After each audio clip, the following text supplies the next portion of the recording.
Hello दोस्तों, आज की कहानी मेरे और मेरे ससुर जी के रिश्ते के बीच की है। मेरा नाम कामिनी है और मेरी उम्र अभी 26 साल है। मैं काफी खूबसूरत हूँ।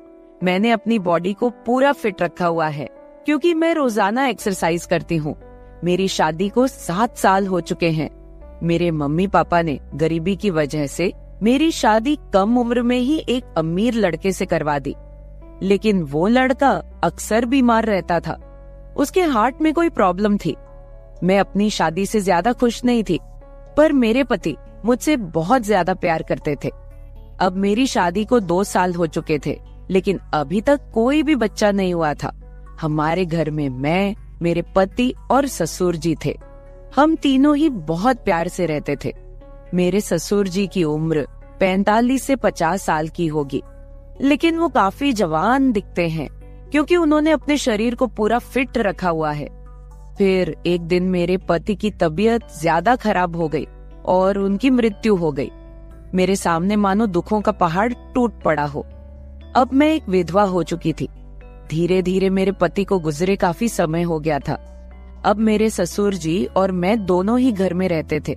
मैं बहुत ही उदास रहने लगी थी, लेकिन मेरे ससुर जी मुझे बहुत समझाते थे कि कामनी, अब जो होना था वो हो गया है, इतनी टेंशन मत लो, तुम भी बीमार हो जाओगी। मैं तो कहता हूँ कि तुम दोबारा से शादी कर लो, अभी तुम्हारी उम्र ही क्या है। पर साथ ही साथ वो मुझे अजीब सी नजरों से देखते थे।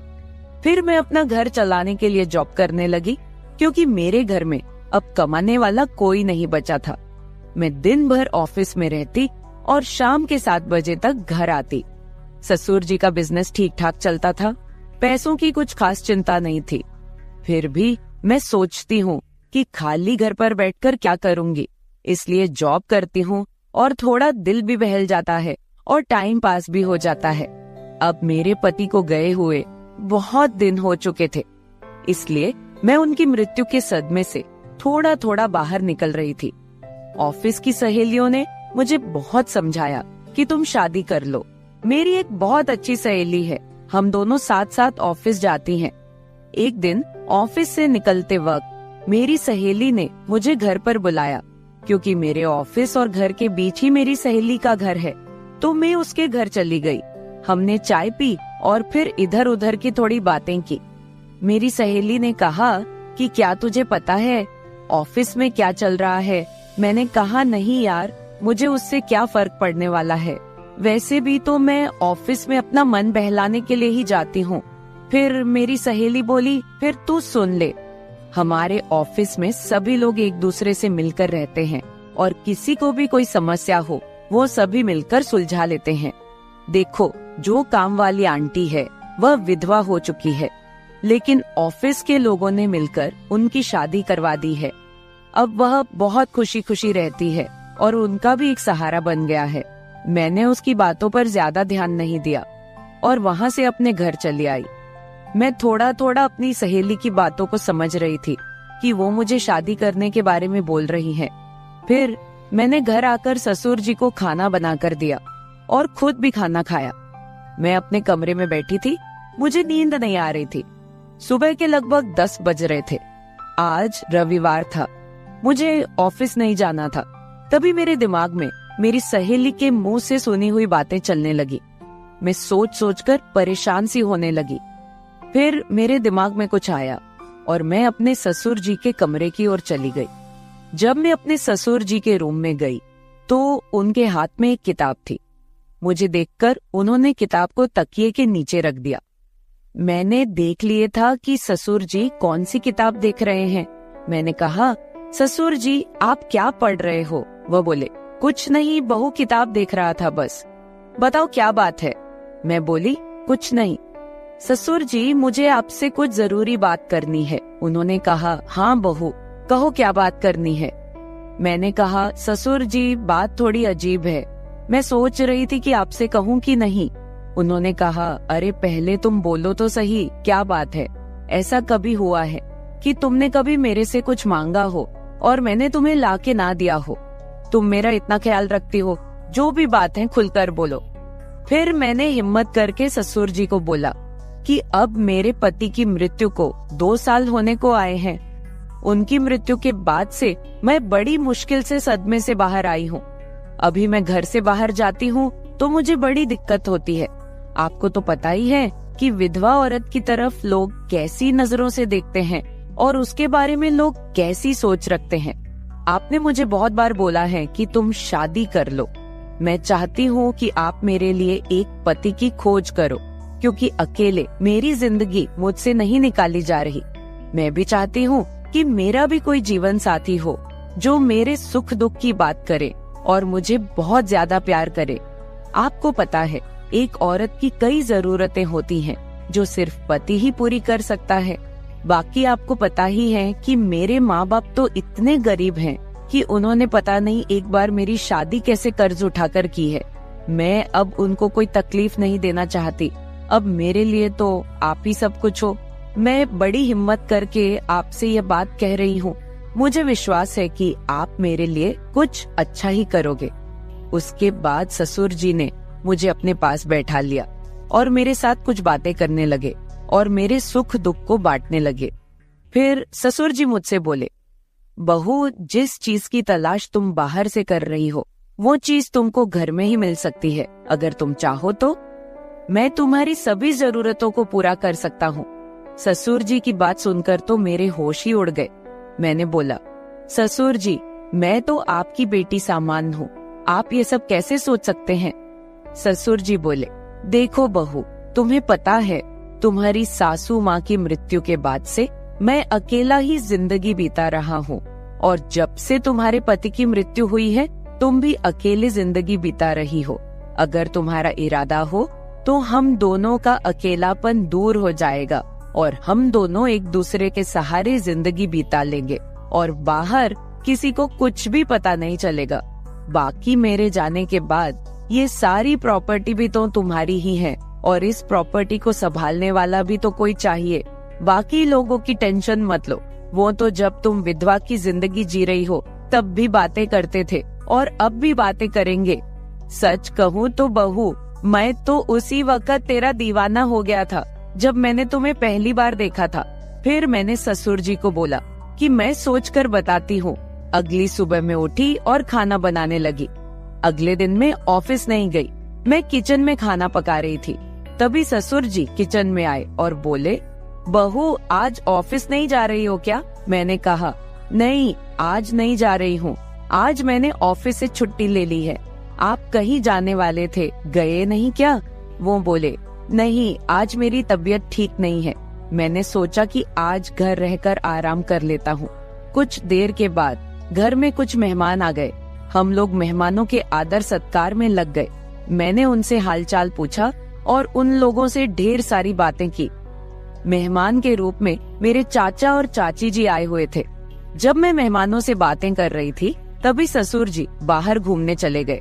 उनकी आदत है कि जब वह घर पर रहते हैं तो वह खेतों की तरफ घूमने चले जाते हैं। फिर थोड़ी देर के बाद मेरे चाचा चाची भी खाना खाकर चले गए। दोपहर के 1 बजे का समय हो चुका था। मेरे दिमाग में ससुर जी की बातें घूम रही थी। मैं सोच रही थी कि इस अकेलेपन के साथ मैं सारी जिंदगी कैसे बिताऊंगी। मैं ससुर जी के साथ रहूंगी तो हो सकता है कि हमारा कोई बच्चा भी हो जाए। और ससुर जी की बात सही है, उनके जाने के बाद उनकी सारी प्रॉपर्टी भी तो मेरी ही है। मुझे ससुर जी की बातें काफी हद तक सही लग रही थी। फिर मैंने ससुर जी को कॉल किया और बोली, ससुर जी, खाना तैयार हो गया है, आकर खाना खा लीजिए। इस पर वह बोले, मैं अभी बाहर हूँ और मुझे थोड़ा टाइम लगेगा। मैंने कहा, ठीक है, मैं जरा बाहर जा रही हूँ तो देर शाम तक वापस आऊंगी, क्योंकि मैंने मार्केट शॉपिंग करने के लिए जाना था। फिर मैं मार्केट चली गई और वहाँ से अपने लिए और ससुर जी के लिए कुछ कपड़े खरीद कर लाई। जब मैं घर पहुँची तो शाम के 7 बज चुके थे। ससुर जी अपने कमरे में सो रहे थे। मैंने ससुर जी को उठाया और वो नहाने चले गए। अब चारों तरफ शांति हो चुकी थी। शाम के 8 बज चुके थे। फिर मैं ससुर जी के पास गई और उनको वो सब बातों के लिए हाँ बोल दी जो उन्होंने मुझे कही थी। ससुर जी मेरी हाँ सुनते ही खुश हो गए। फिर मैं उनके साथ, उसके बाद तो आप समझ ही सकते हैं, जो होना था वो हो गया। मैंने ससुर जी को फिर से अपनी ख्वाहिश बताई और ससुर जी ने मेरी ख्वाहिश पूरी कर दी। हम दोनों ने 1 से 2 घंटे तक एक दूसरे से वो सब बातें की और सारा काम किया। इस तरह से हम दोनों ससुर बहू काफी खुशी खुशी पति पत्नी की तरह रहने लगे। अब मुझे किसी भी चीज की दिक्कत नहीं होती, क्योंकि अब मुझे कहीं भी जाना होता है तो मैं ससुर जी के साथ चली जाती हूँ और हम खूब एंजॉय करते हैं। कुछ दिन बीत जाने के बाद ससुर जी बोले, कामिनी, अब तुम मेरे बिजनेस के बारे में सारा कुछ समझ लो और खुद सारा बिजनेस संभाल लो। फिर मैंने जॉब छोड़कर ससुर जी का सारा बिजनेस खुद संभाल लिया। अब हम दोनों पति पत्नी के जैसे रहने लगे हैं। मैं ससुर जी की हर बात का ख्याल रखती हूँ और वो भी मेरी हर बात का ख्याल रखते हैं। कुछ देर के बाद हमारे घर बच्चा भी हो गया और हमारी जिंदगी काफी अच्छे से चल रही है, क्योंकि ससुर जी ने मेरी हर कमी को पूरा कर दिया है। हमें दुनिया की कोई परवाह नहीं है, कोई कुछ भी बोले, हम लोग अपने घर खुश हैं। तो मेरे प्यारे दोस्तों, अगर आप लोगों को मेरी ये कहानी पसंद आई हो तो चैनल को सब्सक्राइब जरूर कर ले और बेल नोटिफिकेशन ऑन कर ले। एक प्यारा सा कमेंट करके बताएं कि आपको मेरी स्टोरी कैसी लगी। कल मिलेंगे एक और वीडियो के साथ। धन्यवाद। मेरी बेटी ने मुझे अपने घर पर अपने मदद के लिए बुलाया था। जैसे ही मैं उसके घर पहुंची, दामाद ने मेरी स्वागत सत्कार शुरू कर दिया। एक बार तो आधी रात को दामाद अचानक मेरे कमरे में आया। मेरे बगल में आकर उसने मेरी चादर के ऊपर से हाथ फेरते हुए कहा, सासू माँ, आपकी बेटी अब बहुत थकी हुई है, अब वह पुरानी लगने लगी है, अब आप ही मुझे खुश रख सकेंगी। दामाद ने मुझे सांस लेने का भी समय नहीं दिया। वह रात से लेकर सुबह के 3 बजे तक लगातार। नमस्ते दोस्तों, आज की इस कहानी में आपका स्वागत है। मेरा नाम राधिका है और आज मैं आपको अपना और अपनी बेटी की कहानी सुनाने जा रही हूँ, तो दिल को थाम कर सुनिएगा। मेरी बेटी को उसके ऑफिस के काम से घर के कामों के लिए समय नहीं मिल रहा था।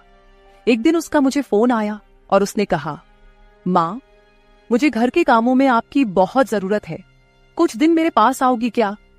बेटी की चिंता में मैं तुरंत उसके घर चली गई। मुझे देखते ही बेटी से ज्यादा दामाद खुश हो गए। वे मेरी इतनी सेवा सत्कार क्यों कर रहे थे, ये मुझे समझ नहीं आ रहा था। लेकिन दामाद अचानक से बदल गए थे। मुझे देखते ही मेरी बेटी ने मुझे गले लगाया। उसके पीछे दामाद ने भी मुझे गले लगाया। इससे पहले उन्होंने कभी मुझे इस तरह से गले नहीं लगाया था। अचानक उनमें इतना बदलाव कैसे आ गया, ये मेरी समझ में नहीं आया। जब दामाद ने मुझे गले लगाया तो मुझे बहुत शर्म महसूस हुई। मेरी बेटी सरिता ने अपने पति के इस व्यवहार पर ध्यान भी नहीं दिया। जैसे ही मैं बेटी के घर पहुंची, उसने मुझसे कहा कि वह मेरे हाथों से बनी उसकी पसंदीदा सब्जी खाना चाहती है। आते ही मैं फ्रेश होकर बेटी के किचन में चली गई। उस रात दामाद और बेटी दोनों बड़े चाव से खाना खा रहे थे। खाना खत्म होते ही सरिता बोली, माँ, आज आपके हाथ का खाना खाकर बहुत अच्छा लगा। उसके कहने पर दामाद ने भी हामी भरते हुए कहा, मुझे तो ऐसा लग रहा है जैसे बहुत दिनों बाद पेट भरकर खाया हो। दामाद ने मेरी तारीफ किया तो सरिता ने अपने पति को गुस्से से देखना शुरू कर दिया। वह बोली, सुमित, मेरी माँ के सामने मेरी बुराई मत करो। तुम ऐसा बोल रहे हो जैसे मैं रोज खाना बनाती ही नहीं हूँ। क्या तुम रोज बाहर मेस में खाते हो? उन दोनों के बीच तू मैं शुरू हो गई। तब मैंने दोनों को शांत करते हुए कहा, सरिता, छोटी छोटी बातों को बड़ा मत बनाओ। दामाद तो बस मजाक में तुम्हारे सामने मेरी तारीफ कर रहे होंगे। वैसे भी रोज तो मैं यहाँ नहीं रहती, तुम ही अपने पति का ख्याल रखती हो। शायद वे सिर्फ हंसी मजाक कर रहे हों। मैंने अपनी बेटी से यह कहा क्योंकि मैं दामाद को कुछ कह नहीं सकती थी। खाना खत्म होते ही सरिता हाथ धोकर अपने कमरे में चली गई। मैं डाइनिंग हॉल साफ करने लगी। मेरी मदद के लिए दामाद थे। वे बोले, सरिता को तो कोई परवाह ही नहीं है। माँ, इतने दिनों बाद आप घर आईं, फिर भी वह पहले ही दिन से आपके ऊपर सारा काम छोड़कर मोबाइल लेकर कमरे में चली गई। यही तो रोज का हाल है। दामाद की बात से सहमत होकर मैंने डाइनिंग टेबल से बर्तन उठाए। तभी दामाद भी मेरी मदद के लिए किचन में आ गए। किचन से जाते वक्त दामाद ने अचानक मेरे हाथ पकड़ लिए। फिर दामाद जी बोले, सासू माँ, सच में आपके हाथों में जादू है। आपके हाथ का खाना खाकर मन बहुत प्रसन्न हो गया। आगे भी मुझे आपके इस तरह के अलग अलग रूप देखने को मिलेंगे। मेरा न कोई साला है और न कोई साली। मेरे ससुराल में तो आप ही एक हैं। अब चाहे साला, साली और बहनोई की हंसी मजाक हो या सासू माँ की देखभाल, ये सभी रिश्ते आपको ही निभाने हैं। अब मैं आपको यहां से जल्दी जाने नहीं दूंगा। मुझे दामाद का प्यार समझ में आया, लेकिन इसके पीछे उनका क्या मकसद था, इस पर मैंने ज्यादा गहराई से सोचा नहीं था। इसी तरह कुछ दिन और बीत गए। मुझे बेटी के घर आए कुछ ही दिन हुए थे, तभी मैंने महसूस किया कि उन दोनों पति पत्नी के बीच कुछ ठीक नहीं था। लगातार 3 दिन से मुझे रात को उनकी बड़बड़ाहट और दामाद की आवाज उनके कमरे से सुनाई दे रही थी। वह बात प्रेम की तो बिल्कुल नहीं थी। उन दोनों के बीच कुछ गड़बड़ थी, ये मुझे साफ महसूस हो रहा था, क्योंकि जब से मैं वहां आई थी मैंने उन्हें कभी साथ में हंसते खेलते नहीं देखा था। एक दिन शाम को सरिता ऑफिस से जल्दी घर आ गई।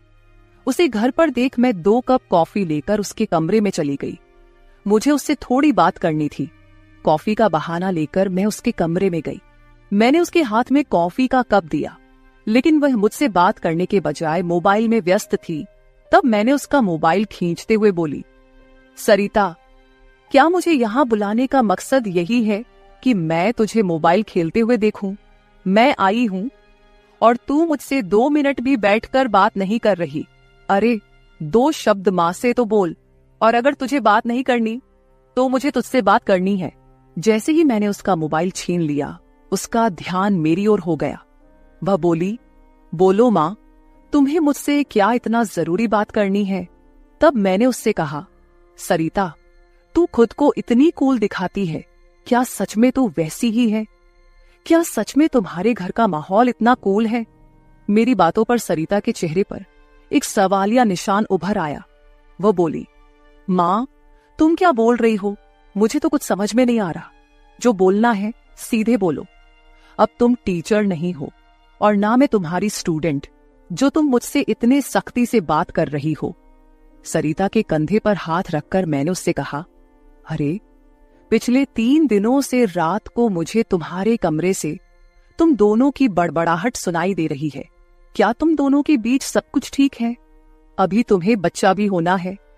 अभी से ही तुम्हारे बीच अनबन शुरू हो गई है। अभी तो तुम्हें साथ में पूरा जीवन बिताना है। ये सही तरीका नहीं है। मेरी बातों का जवाब देते हुए सरिता बोली, मां, मुझसे कहने के बजाय समीर से कहो, क्योंकि हमेशा वही झगड़ा शुरू करता है। उस दिन भी देखा ना, कैसे वह खाने की टेबल पर मुझे कुछ भी बोल रहा था। फिर वह बोली, मां, अब तुम ही बताओ, मैं ऑफिस में भी थक जाती हूँ। ऊपर से घंटों ट्रैफिक में फंसकर घर आना पड़ता है। अब 3 दिन से तुम घर आई हो तो मुझे थोड़ी राहत मिली है, नहीं तो रोटियां बेलते वक्त भी मेरी आंख लग जाती थी। अब इतनी थकान के बाद भी मैं समीर को कैसे समय दूं? समीर तो कुछ समझने को तैयार ही नहीं है, और वैसे भी तुम्हें यहां बुलाने का आइडिया उसी का था। वह कह रहा था कि सासू मां के आने से तुम्हें भी थोड़ा आराम मिलेगा। तुम यहां आई हो तो उसकी खाने की शिकायतें भी थोड़ी कम हो गई हैं, नहीं तो हर बात में ये ऐसा और वो वैसा ही चलता रहता था। तुम्हें बुलाने से पहले वह कह रहा था कि जब मेरी सासू मां आएंगी तो मैं उनसे सारी ख्वाहिशें पूरी करवाऊंगा। अब तुम्हारे दामाद को तुमसे क्या ख्वाहिशें पूरी करवानी है, ये तुम ही देख लो। उसकी शिकायतों से तो मुझे थोड़ी राहत मिल गई है। सरिता की बातें सुनकर मुझे लगा कि सच में उसे काम से समय नहीं मिल पाता होगा, इसलिए समीर को खाने पीने की परेशानी हो रही होगी, और शायद इसलिए उन्होंने मुझे कुछ दिनों के लिए बुला लिया होगा। लेकिन दामाद को मुझसे और भी ख्वाहिशें पूरी करवानी थीं, इसका मुझे कोई अंदाजा नहीं था। सरिता की बातें सुनकर मुझे लगा कि उनके बीच सामान्य झगड़े हैं जो वे खुद सुलझा लेंगे, इसीलिए आगे मैंने सरिता को और नहीं समझाया। जैसे ही मैं उसके कमरे से बाहर निकली, मुझे दामाद की गाड़ी का आवाज सुनाई दिया। उस दिन समीर भी जल्दी घर आ गए थे। उन्हें घर में देखकर मैंने कहा, आज आप जल्दी आ गए, चलो अच्छा हुआ। आज तुम दोनों बाहर जाकर डिनर कर लो, घर में संभाल लूंगी। उन्हें थोड़ा बाहर घूमने फिरने का मौका मिलेगा, इसलिए मैंने उन्हें डिनर के लिए बाहर जाने को कहा। लेकिन दामाद ने कहा, सासू माँ, होटल जाने की जरूरत नहीं है। आज मेरे बॉस का 50वां जन्मदिन है। बॉस ने जन्मदिन के मौके पर एक 5 स्टार होटल में पार्टी रखी है और हमें खास तौर पर उस पार्टी में बुलाया गया है। समीर की बात सुनकर मैंने कहा, अरे वाह, तो फिर तुम दोनों जल्दी से अच्छे से तैयार हो जाओ और साथ में पार्टी में जाओ। तब दामाद जी बोले, सासू माँ, हम दोनों अकेले नहीं जाएंगे। बॉस ने पूरे परिवार को बुलाया है और आप भी हमारे परिवार हैं, इसलिए आप भी हमारे साथ चलो। तब सरिता भी मुझसे जिद करने लगी। उसने कहा, माँ, घर पर तुम अकेले बैठी क्या करोगी? तुम भी हमारे साथ चलो, तुम्हें भी अच्छा लगेगा। एक तो जब से तुम यहाँ आई हो, मैं तुम्हें कहीं बाहर घुमाने भी नहीं ले जा पाई। मैं छुट्टी लूंगी तो लूंगी, पर अभी तो तुम हमारे साथ बाहर चलो, कम से कम तुम्हारा भी मन थोड़ा हल्का हो जाएगा।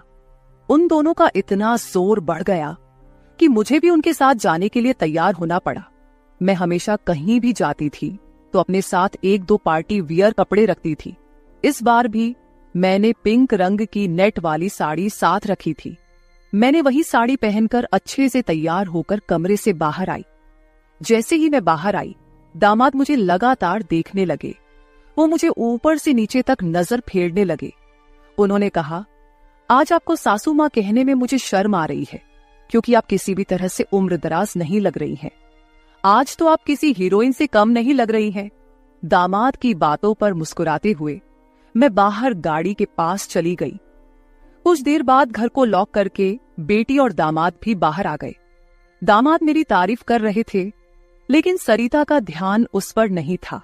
लेकिन जैसे ही पार्टी में गए और दामाद के बॉस हमारे पास आए, उन्होंने मुझे देखकर समीर से कहा, समीर, तुम्हारी साली तो बहुत ही सुंदर है।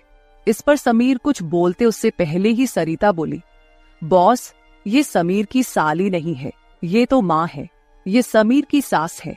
हमारे रिश्ते को सुनकर बॉस चौंक गए। उन्होंने कहा, आपकी खूबसूरती और जवानी को देखकर ऐसा बिल्कुल नहीं लगा कि आप सासू माँ हो सकती हैं। बॉस ने अपनी गलती स्वीकारते हुए मुझसे माफी मांगी और वहां से चले गए। बॉस के जाते ही दामाद मेरी तारीफ करने लगे। उन्होंने कहा, सच में सासू माँ, आज तो आप सरिता से भी ज्यादा खूबसूरत लग रही हैं। सच में पत्नी तो ऐसी होनी चाहिए।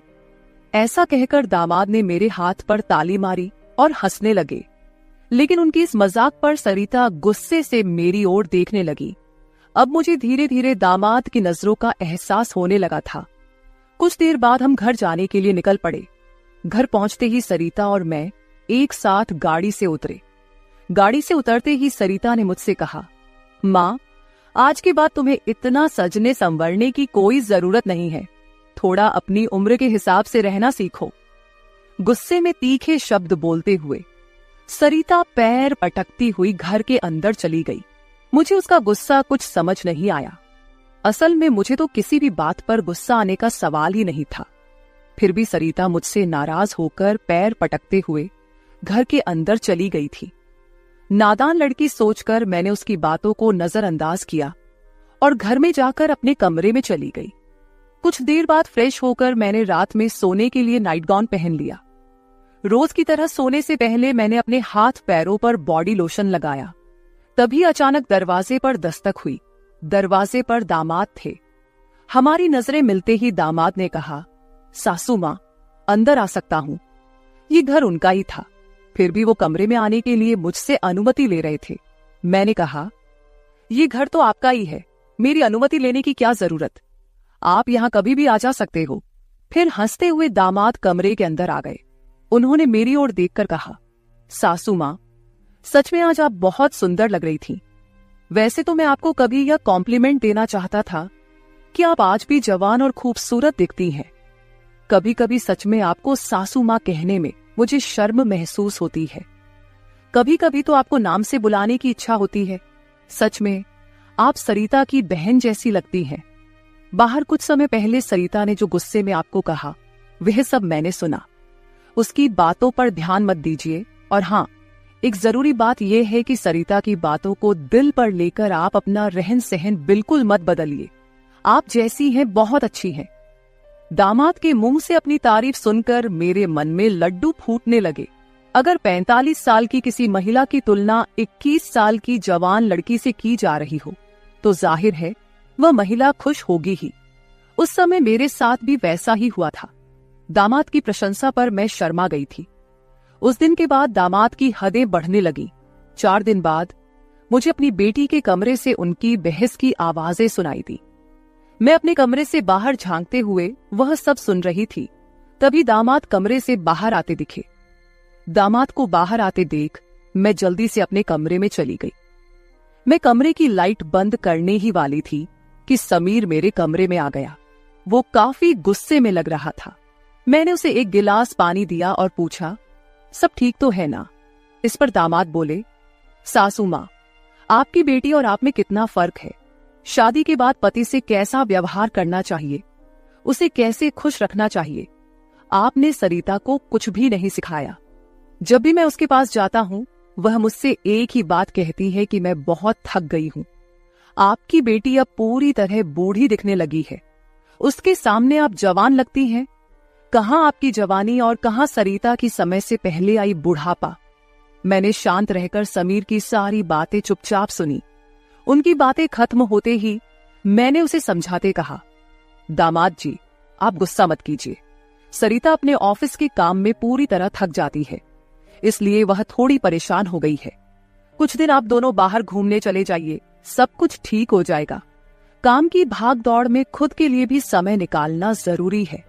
इस पर दामाद बोले, मैं तो सब कुछ करने के लिए तैयार हूँ, लेकिन आपकी बेटी को ऑफिस से छुट्टी लेने की इच्छा होगी, तभी मैं भी उसके साथ कहीं जा सकूंगा। मैंने फिर से दामाद को समझाया और उनके हाथ में पानी का गिलास दिया। दामाद से बात करते हुए अनजाने में मेरा हाथ उनके पैर पर रख दिया गया। अचानक दामाद ने अपने पैर पर रखा मेरा हाथ अपने हाथ से पकड़ा और मेरे हाथ से गिलास को एक ओर रखते हुए दूसरे हाथ से मेरे चेहरे से बाल हटाकर बोले, सासू माँ, आप सच में बहुत सुंदर हैं। आपको देखकर तो सरिता को देखने की इच्छा ही नहीं होती। कहाँ आपके चेहरे का तेज और कहाँ सरिता की झुर्रियां। दामाद मेरे सामने मेरी बेटी की बुराई कर रहे थे। मैंने उन्हें कहा, आप मेरी सुंदरता की तारीफ कर रहे हैं, इसके लिए धन्यवाद, लेकिन जिस लड़की के बारे में आप बुरा भला कह रहे हैं वह मेरी बेटी है, ये मत भूलिए।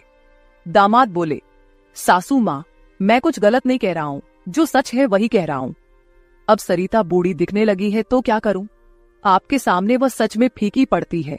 आपकी सुंदरता बेहद मनमोहक है। बोलते बोलते दामाद की नजर मुझ पर टिकने लगी थी। तब मैंने उनसे कहा, अब काफी रात हो गई है, आपको जाकर सो जाना चाहिए, नहीं तो सरिता यहाँ आ गई तो वह और नाराज हो जाएगी। मैंने दामाद को जैसे तैसे अपने कमरे से बाहर किया, नहीं तो वह रात भर मेरे कमरे में ही बैठे रहते। खैर, जो भी हो, लेकिन समीर ने मेरी जो प्रशंसा की वह मुझे बहुत पसंद आई। अगले दिन शाम को जब दामाद ऑफिस से घर आए तो उन्होंने कहा, सासू माँ, कल मुझे 2 टिफिन पैक कर दीजिए, और वो भी भरकर। जब से आप मेरा टिफिन बना रही हैं, ऑफिस में मेरी क्रेडिट कुछ ज्यादा ही बढ़ गई है। मेरे दोस्त रोज मेरे टिफिन की तारीफ करते रहते हैं, और आज तो मेरे बॉस ने भी मेरी तारीफ की। सबको लगा कि मेरी पत्नी ने इतना अच्छा खाना बनाया है, लेकिन मैंने सबका भ्रम दूर कर दिया और उन्हें बताया कि यह जादू मेरी पत्नी के हाथों में नहीं, बल्कि मेरी सासू माँ के हाथों में है। कल मेरे बॉस ने आपसे टिफिन मांगा है, और हाँ, टिफिन के साथ आप भी अच्छे से तैयार रहिएगा, क्योंकि बॉस ने आपको भी मिलने के लिए बुलाया है। मेरे दोस्तों को भी आपसे मिलने की इच्छा है। दामाद मेरी तारीफों के पुल बांध रहे थे, तभी सरिता वहीं बैठी थी। बातें करके समीर डाइनिंग हॉल से बाहर चले गए। मैं भी किचन में रात का खाना बनाने जाने लगी। तभी सरिता ने कहा, माँ, तुम्हें अपने दामाद के सामने ज्यादा कूल बनने की कोशिश नहीं करनी चाहिए। मैंने तुम्हें उसी दिन समझाया था कि तुम्हें अपनी उम्र के हिसाब से रहना चाहिए। अब ना तुम नौकरी करती हो, ना पापा है, तो तुम्हें इन सब नखरों की क्या जरूरत है। कल तुम समीर के ऑफिस जा ही रही हो तो एकदम साधारण और सादगी से जाओ। मुझे तुम्हारा यह टाप टिप रहना बिल्कुल अच्छा नहीं लगता। मेरी अपनी बेटी मुझ पर हुक्म चलाने लगी थी। उस समय मुझे सरिता की बातों पर बहुत गुस्सा आया। मैंने उससे कहा, सरिता, उस दिन मैंने तुम्हें बच्चा समझकर कोई जवाब नहीं दिया। लेकिन अब तुम्हारी हिम्मत बढ़ती जा रही है। याद रखना, मैं तुम्हारी मां हूं, ये मत भूलना। मुझसे बात करते समय अपनी जुबान का ख्याल रखो। एक बात तो तुम्हें भी अच्छे से पता है कि मुझे हमेशा से टाप-टिप रहने की आदत है। मैं अपनी आदत किसी के कहने से नहीं बदलूंगी। इंसान जितना अच्छा रहता है उतना ही फ्रेश दिखता है, यही मेरा मानना है। तुम चाहे कुछ भी कहो, मैं अपनी रहन सहन नहीं बदलने वाली। अगर किसी को बदलना है तो तुम खुद को बदलो, अपना चिड़चिड़ा स्वभाव बदलो। कभी कभी तो मुझे लगता है कि तुम मेरी ही बेटी हो या नहीं। उस दिन पहली बार मैं अपनी बेटी से इतने गुस्से में बात कर रही थी। इससे पहले सरिता ने भी कभी मुझसे इतने कटु शब्दों में बात नहीं की थी। इसलिए उससे गुस्सा होकर मैं किचन में चली गई। उस रात खाना खाते समय भी मैंने किसी से बात नहीं की। अगले दिन दोपहर के 1 बजे के बाद मुझे मेरे दामाद का फोन आया तो मैं तैयार होकर उनके ऑफिस जाने के लिए निकली। शाम को मैं और समीर साथ ही घर लौटे। मुझे और समीर को साथ देखकर सरिता और भी ज्यादा नाराज हो रही थी। अब मुझे उसकी नाराजगी से कोई फर्क नहीं पड़ता था। वो तो अपने पति को भी खुश नहीं रख पाई थी। मैंने भी अब उससे किसी तरह की कोई उम्मीद नहीं रखी थी। लेकिन इधर मेरे दामाद अब मुझसे बहुत अच्छे से पेश आने लगे थे।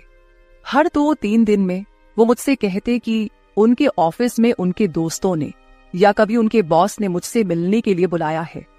उस दिन भी सुबह नाश्ता करते समय दामाद ने मुझसे कहा, सासू माँ, घर के सारे काम जल्दी निपटा लीजिए क्योंकि आज भी आपको ऑफिस जाना है।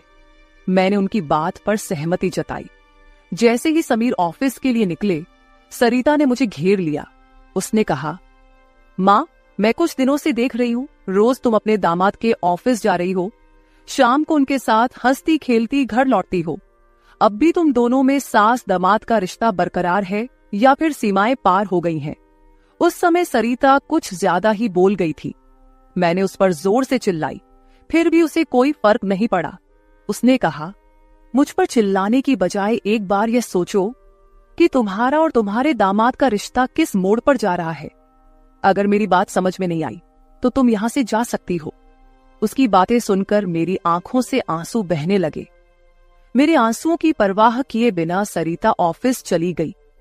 उसके बाद 5 घंटे बीत गए, लेकिन मैं अपने कमरे में बैठी आंसू बहाती रही। समीर के लगातार फोन आ रहे थे, लेकिन मैंने फोन उठाने से इनकार कर दिया। 5 घंटे बाद मैंने खुद को संभाला और अपना बैग पैक करने लगी। जैसे ही मैं सरिता के घर से निकलने लगी, दरवाजा खोलते ही मैंने देखा कि बाहर मेरा दामाद गाड़ी पार्क कर रहा था। मुझे अचानक जाता देख उन्होंने मेरा हाथ पकड़ा और सीधे घर के अंदर ले आए। कमरे में पहुंचते ही समीर ने मेरा बैग खाली कर दिया। वह बोले, सासू मां, ये क्या हो रहा है? आप बिना कुछ कहे यहां से क्यों जा रही हैं? मैंने उन्हें सरिता की बात कुछ नहीं बताई। मैंने कहा, मेरे कारण शायद आपके रिश्ते में दूरियां आ रही हैं। अब मुझे भी यहां आए काफी दिन हो गए हैं। मैं अपनी बेटी का घर नहीं तोड़ना चाहती।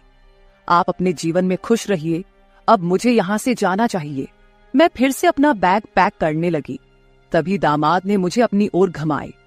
फिर मेरे कंधे पर हाथ रखकर उन्होंने कहा, सासू मां, जरूर सरिता ने आपको कुछ बुरा भला कहा होगा। मैंने आपको पहले ही समझाया था कि उसकी बातों पर ध्यान न दे। वह मूर्ख है, उसे खुद को संभालना नहीं आता। मुझे तो लगता कि आपकी बेटी आपसे जलने लगी है। जो लोग जलते हैं वे दुआ नहीं देते, इसलिए आपको भी बेफिक्र होकर ठाठ से रहना चाहिए। समीर मुझे हंसाने की कोशिश करने लगे। मेरी आंखों में आंसू देखकर उन्होंने मेरे आंसू पोंछे और कहा, किसी की बातों से इतना हताश मत होइए, मैं आपके साथ हूं। उनके बोलने में एक अलग ही प्यार था। उस दिन के बाद से रोज रात को जब सरिता सो जाती, समीर मेरे कमरे में आने लगे। अब उनका मेरे कमरे में आना मुझे खटकता भी नहीं था, क्योंकि हमारा रिश्ता एक अलग ही मोड़ पर जाने लगा था। अब समीर मेरे सिर्फ दामाद नहीं रहे। 4-5 दिन से समीर मेरे कमरे में आ रहे थे। कुछ दिन बाद अचानक मेरे मन में ख्याल आया कि अगर सरिता को यह सब पता चल गया तो, इसलिए मैं समीर के सामने यह सवाल रखी। मैंने कहा, समीर, तुम रोज रात को सरिता की नजरों से छुपकर मेरे कमरे में आते हो, लेकिन क्या तुम पक्का करते हो कि वह गहरी नींद में होती है? अगर तुम्हारी लापरवाही के कारण सरिता अचानक मेरे कमरे में आ गई और उसने ये सब देख लिया तो क्या होगा? इस पर समीर ने कहा, सासू माँ, कभी न कभी हमें इस स्थिति का सामना करना ही होगा। जो काम मेरी पत्नी को करना चाहिए था वो आपने किया, इसमें आपकी क्या गलती है? उसे वक्त रहते सब कुछ समझना चाहिए था। अब वक्त उसके हाथ से निकल गया है। आप ज्यादा चिंता मत कीजिए, नहीं तो आपके चेहरे पर भी झुर्रियां आने लगेंगी। आप चिंता मत करें, बस सरिता के सामने इस रिश्ते को स्वीकार करने का साहस रखिए। हम दोनों बात कर ही रहे थे कि अचानक सरिता कमरे में आ गई।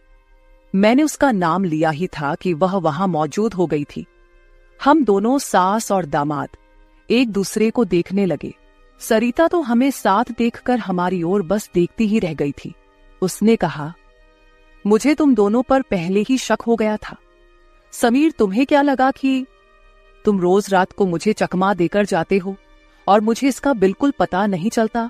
मैं तो बस मौके का इंतजार कर रही थी, क्योंकि मुझे तुम दोनों को रंगे हाथ पकड़ना था। अब तो मैंने तुम्हारी सारी बातें रिकॉर्ड कर ली हैं और तुम्हें इस हालत में भी देख लिया है।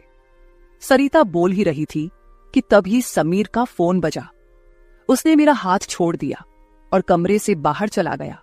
थोड़ी देर पहले जब वह मुझे समझा रहा था तो उसने मेरा हाथ पकड़ रखा था। कुछ ही मिनटों बाद वह एक शख्स को लेकर कमरे में वापस आया। वह तीसरा शख्स और कोई नहीं बल्कि समीर का बॉस था। उसे आधी रात को घर में देखकर सरिता चौंक गई। उसने बॉस की ओर देखकर कहा, आप इस समय यहां कैसे? बॉस आश्चर्यचकित होकर सरिता को देख रहे थे। तब सरिता बोली, आप यहां क्यों आए हैं ये तो मुझे नहीं पता, पर मुझे अब एक गवाह मिल गया है। वह बॉस के सामने मेरे और मेरे दामाद के रिश्ते के बारे में बकवास करने लगी। तभी समीर के बॉस यानी रघुवीर जी सरिता की ओर देखकर बोले, सरिता, तुम यह क्या बकवास कर रही हो? तुम्हें पता है तुम अपनी माँ और अपने पति के बारे में क्या कह रही हो? अब तो सरिता और भी ज्यादा बकवास करने लगी। तभी समीर उस पर चिल्लाया। उसने कहा, मैं अभी तक सब सुन रहा था। मुझे पता था कि तुम समझदार नहीं हो, इसलिए मैंने तुम्हें कुछ नहीं बताया, लेकिन अब तुम बॉस के सामने कुछ भी बकवास करने लगी हो। शायद अब तुम्हें सच बताने का समय आ गया है। मैं समीर को शांत रहने के लिए कह रही थी, लेकिन उसने मेरी एक न सुनी। वह बोला, माँ, अब और कितने दिन आप यह सब बातें छुपा कर रखेंगी?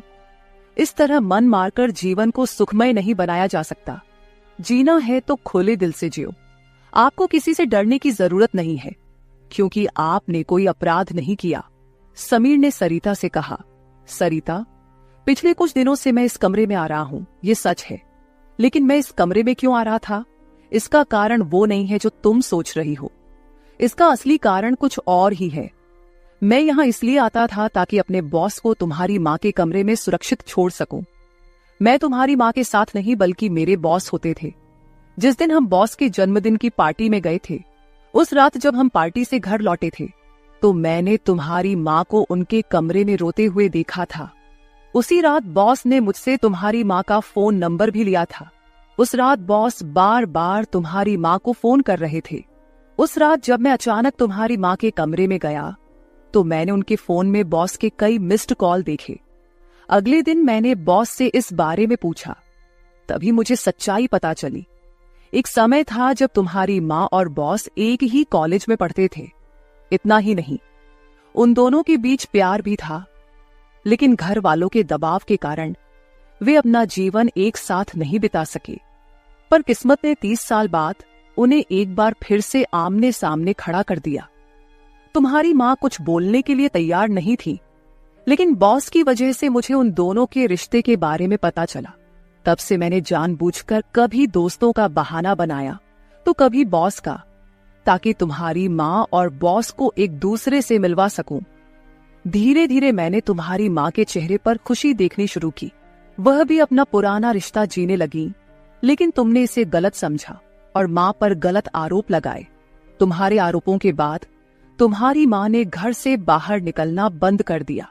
तब से मैंने इस प्रेमी जोड़े की मुलाकात अपने घर में ही करानी शुरू कर दी। तुम्हारी माँ जानती थी कि तुम इस उम्र में उनके और बॉस के रिश्ते को स्वीकार नहीं करोगी, इसलिए उन्होंने कभी तुमसे खुलकर बात नहीं की। लेकिन अब मुझे लगता है कि उन्हें अपनी जिंदगी का फैसला खुद करने देना चाहिए। सरिता बोली, समीर, तुम मेरी माँ को उनके प्रेम से मिलने के लिए इतना प्रयास कर रहे थे, तुम दामाद होकर भी कोई आपत्ति नहीं कर रहे थे और मेरी माँ को एक बार फिर से जीने का मौका दे रहे थे। मैं आगे बढ़ी और सरिता से आंसू भरी आंखों के साथ बोली, मुझे माफ कर दे बेटी, मुझे इस उम्र में यह सब नहीं करना चाहिए था, मुझे रघुवीर से फिर से नहीं मिलना चाहिए था। लेकिन तू चिंता मत कर, सुबह होते ही मैं यहां से चली जाऊंगी। मैं रघुवीर से कभी नहीं मिलूंगी। इस उम्र में मुझे यह बातें तुम्हारे मुंह से सुनने से पहले ही मैं यहां से चली जाती हूं। मेरी आंखों में आंसू देखकर सरिता बोली, मां, मुझे माफ कर दो, मैंने तुम्हें समझा ही नहीं, ना मैंने कभी तुम्हारे अकेलेपन को महसूस किया। अब वो समय तो बीत गया, पर अगर तुम मेरे लिए जी सकती हो तो फिर मैं तुम्हारी खुशी में क्यों नहीं शामिल हो सकती। तुम्हारे समय में दादा ने तुम्हारी शादी नहीं होने दी होगी, लेकिन अब मैं उनके नक्शे कदम पर नहीं चलूंगी। मैं तुम्हें और बॉस को आपके आगे के जीवन के लिए ढेर सारी शुभकामनाएं देती हूं। बॉस मुझे मेरे पिता के रूप में स्वीकार है। बेटी की सहमति सुनकर मेरी आंखों में आंसू भर आए। रघुवीर भी मेरी तरह ही अपने जीवन में अकेले थे। अगले 3 दिनों के भीतर मेरी और रघुवीर की रजिस्टर्ड मैरिज मेरी बेटी और दामाद की मौजूदगी में हो गई। शायद ये पहली बार हुआ होगा कि एक बेटी ने अपनी मां की विदाई की थी। मेरी विदाई के समय मैंने सरिता को एक सीख दी। मैंने उससे कहा, सरिता, पैसा सब कुछ नहीं होता, इसीलिए हमेशा पैसे के पीछे भागना छोड़कर कभी अपने परिवार पर भी ध्यान देना चाहिए। कर्तव्यों से भागकर ना तो जीवन पूरा होता है, ना ही खुशियां मिलती हैं। अब समय आ गया है कि तुम अपनी जिम्मेदारियों पर ध्यान दो। सरिता ने मुझसे वादा किया कि आगे से वो अपने घर की जिम्मेदारियों को निभाने में पीछे नहीं हटेगी। मेरी विदाई होते ही सरिता ने पूरे 20 दिनों की छुट्टी ली। शादी के 2 साल बाद मेरी बेटी और दामाद एक बार फिर हनीमून पर गए। तो दोस्तों, शादी और प्यार की कोई उम्र नहीं होती। जहां दिल मिलते हैं वहीं रिश्ते भी अपने आप बन जाते हैं। बस जरूरत होती है एक दूसरे को समझने की। तो मेरे प्यारे दोस्तों, यह थी हमारी आज की छोटी सी कहानी। आपको ये कहानी कैसी लगी कमेंट करके जरूर बताएं। अगर आप ऐसी ही और भी इंटरेस्टिंग और रोमांटिक कहानियां सुनना चाहते हो तो चैनल को सब्सक्राइब जरूर कर ले और बेल आइकॉन ऑन कर ले, ताकि आपको मेरी आने वाली नई वीडियो की सूचना तुरंत मिल सके। कल मिलेंगे एक और नई कहानी के साथ। धन्यवाद।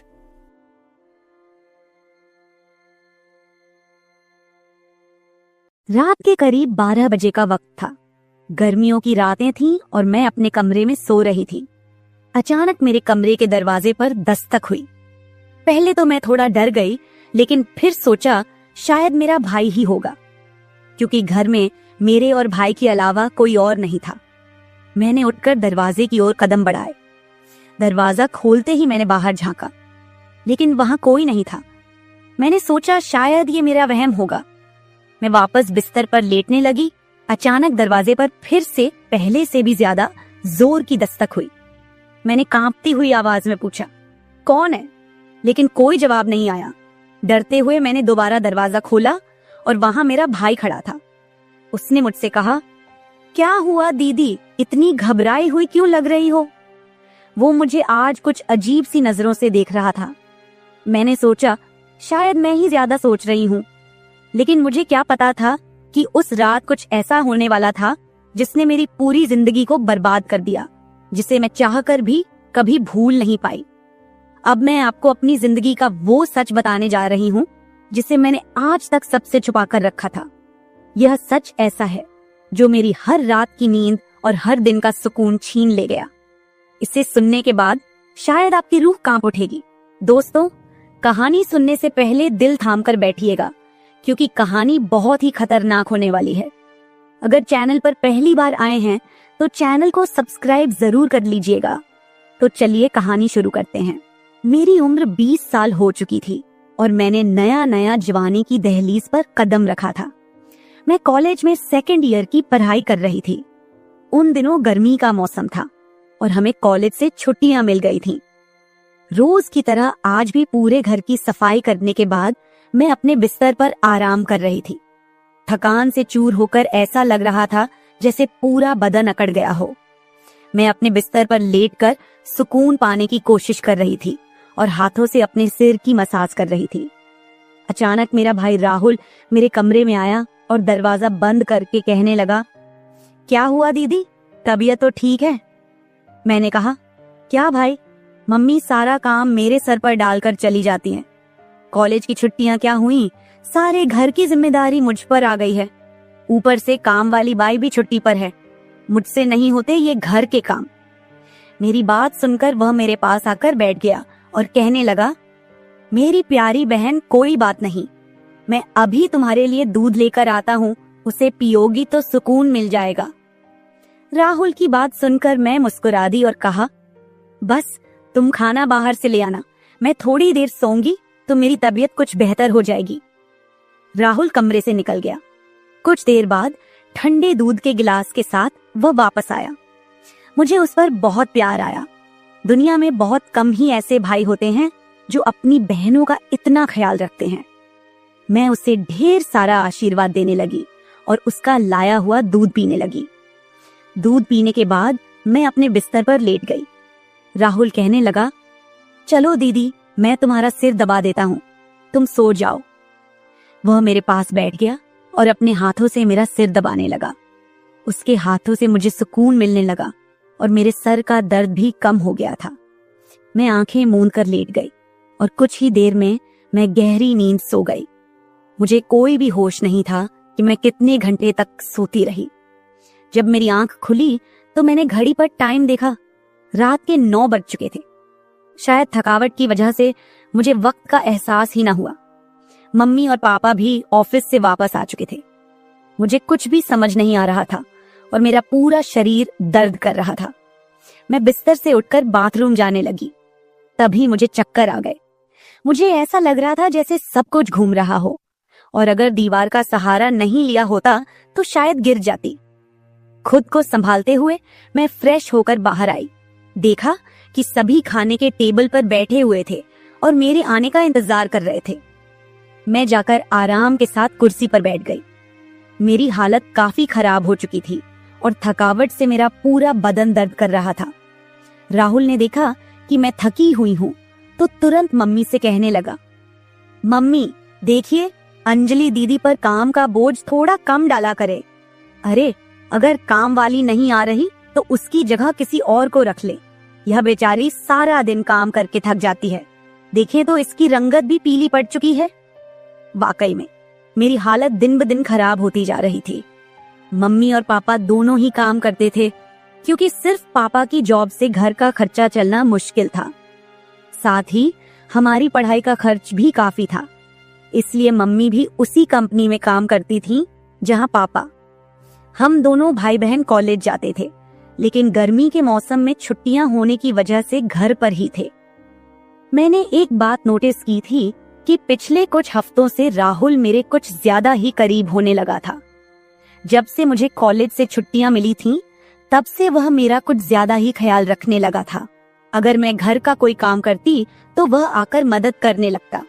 कभी कभी काम करते वक्त मुझे थकावट महसूस होती तो वह मुझे आराम से बिठाकर मेरा सिर दबा देता। जब मैं उसे मना करती तो वह हंसते हुए कहता, नहीं दीदी, तुम बहुत काम करती हो, अब मेरा हक बनता है कि तुम्हें सुकून दो। मैं उसे रोक नहीं पाती और चुपचाप लेटी रहती। लेकिन एक रात जो हुआ उससे मेरे होश उड़ गए थे। क्या राहुल कभी ऐसा कर सकता था? मैं अपने कमरे में सो रही थी। आधी रात के करीब मुझे महसूस हुआ कि जैसे कोई मेरे कमरे में आकर खड़ा हो गया हो। धीरे धीरे वह बिस्तर के पास आ रहा हो और मैं सोते हुए भी महसूस कर सकती थी कि कुछ अजीब हो रहा है। मुझे तुरंत झटका सा लगा और मैंने आंखें खोल दी। कमरा पूरी तरह से अंधेरे में डूबा हुआ था और जब मैंने उठकर देखा तो अंदर कोई नहीं था। बस कमरे का दरवाजा थोड़ा सा खुला हुआ था और मुझे याद था कि मैं हमेशा सोने से पहले दरवाजा बंद करके सोती थी। तो फिर वह कैसे खुला था? मैं चुपचाप उठकर दरवाजे को लॉक करने लगी। फिर से बिस्तर पर जाकर सोने की कोशिश की, लेकिन जैसे ही मेरी आंखें बंद हुईं, मुझे फिर से कुछ कदमों की आहट सुनाई दी। जैसे कोई बिस्तर के पास आकर बैठा हो, और फिर मुझे लगा जैसे कोई मेरे पास आकर अपना हाथ बढ़ा रहा हो। मैंने पलटकर देखा, लेकिन कोई नहीं था। मेरी धड़कन तेज हो गई थी और मुझे घबराहट होने लगी थी। मैंने घबराते हुए कमरे की लाइट ऑन की और दरवाजा खोलकर बाहर झांका, लेकिन वहां कोई नहीं था। आज से पहले ऐसा कभी नहीं हुआ था जो अब हो रहा था। मुझे प्यास लगी तो मैं कमरे का दरवाजा खोलकर बाहर निकली। उसी वक्त राहुल भी अपने कमरे से बाहर निकला। मुझे देखकर उसने पूछा, क्या बात है, आप अभी तक जाग रही हैं? मैंने जवाब दिया, कुछ नहीं, बस ऐसा महसूस हुआ जैसे कमरे में कोई मौजूद हो। पानी पीकर मैं दोबारा कमरे में आई और पीछे पीछे वह भी आ गया। उसने कहा, आपको डरने की जरूरत नहीं है। अगर आपको डर लग रहा है